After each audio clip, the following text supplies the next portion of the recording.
Bienvenue sur Thaïlande News, votre rendez-vous avec l'actualité thaïlandaise en français. Dans cette édition, tension à la frontière thaïlando-cambodgienne au sujet des mines antipersonnelles. Alerte sanitaire, une grippe mutante se propage en Thaïlande. Tomorrowland arrive à Pattaya, opportunité ou casse-tête logistique. Polémique à Chiang Mai, des touristes en bikini devant un temple. Et c'est parti.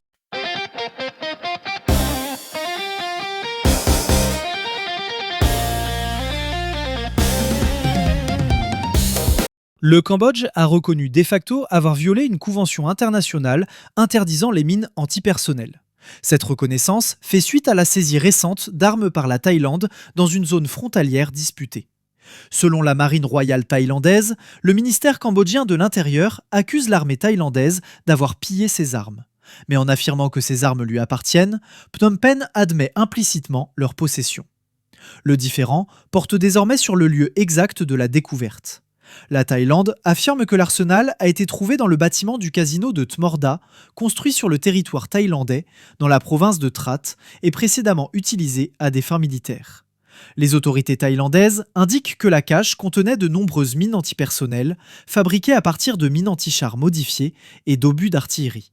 Des armes strictement interdites par la Convention d'Ottawa, que le Cambodge a pourtant ratifiée.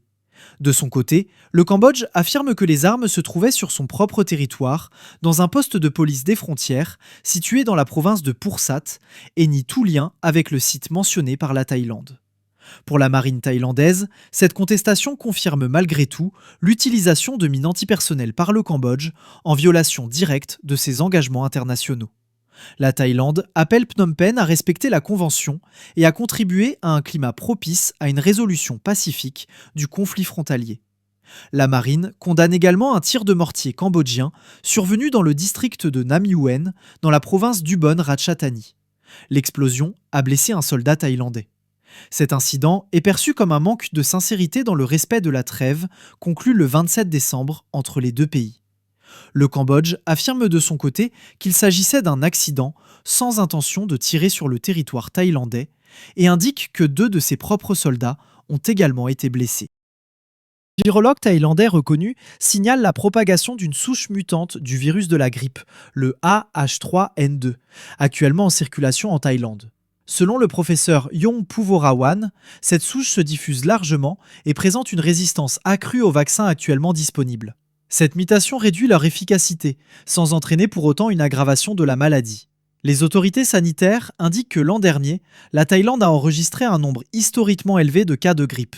La vague du début d'année était principalement liée à la souche AH1N1 de 2009. Depuis la fin de l'année, la souche AH3N2 est devenue dominante et continue de circuler. Le virus s'est également propagé dans l'ensemble de l'hémisphère nord durant la saison froide. Cette diffusion plus large explique l'augmentation du nombre de cas observés.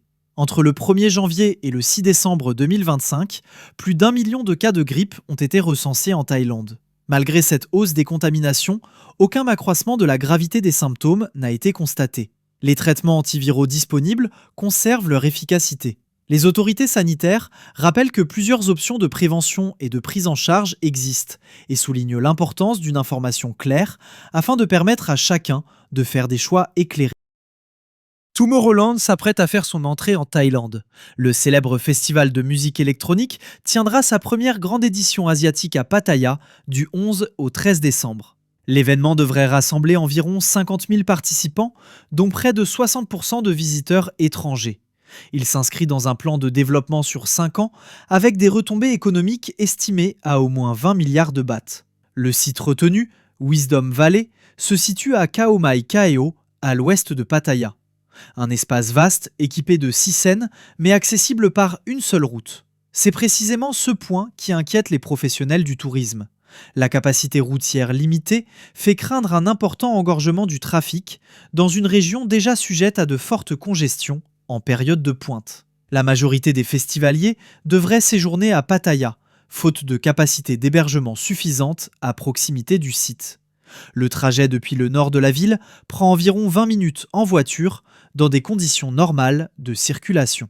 Les acteurs du secteur estiment que les autorités devront anticiper et mettre en place des solutions de transport adaptées pour éviter le chaos. Il souligne également que Khao Mai Kaeo ne dispose pas encore de l'expérience nécessaire pour gérer de très grands rassemblements. Pattaya, habitué aux événements internationaux de grande ampleur, pourrait donc être appelé en renfort pour encadrer les flux de visiteurs. Du côté de l'hôtellerie, la situation est plus nuancée. Le festival se déroulant en pleine haute saison touristique, certains établissements pourraient hésiter à proposer des offres spécifiques. Les hôtels privilégient souvent les séjours longue durée, notamment ceux des visiteurs internationaux restant plusieurs semaines, plutôt que les réservations liées à un événement de 3 jours. Par ailleurs, bien que la fréquentation progresse, elle reste inférieure à celle de l'an dernier sur certains marchés clés.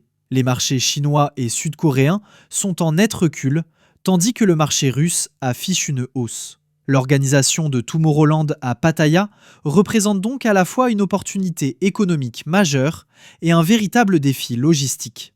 Reste à savoir si les autorités locales parviendront à transformer cet événement en succès international sans perturber durablement la ville et ses infrastructures.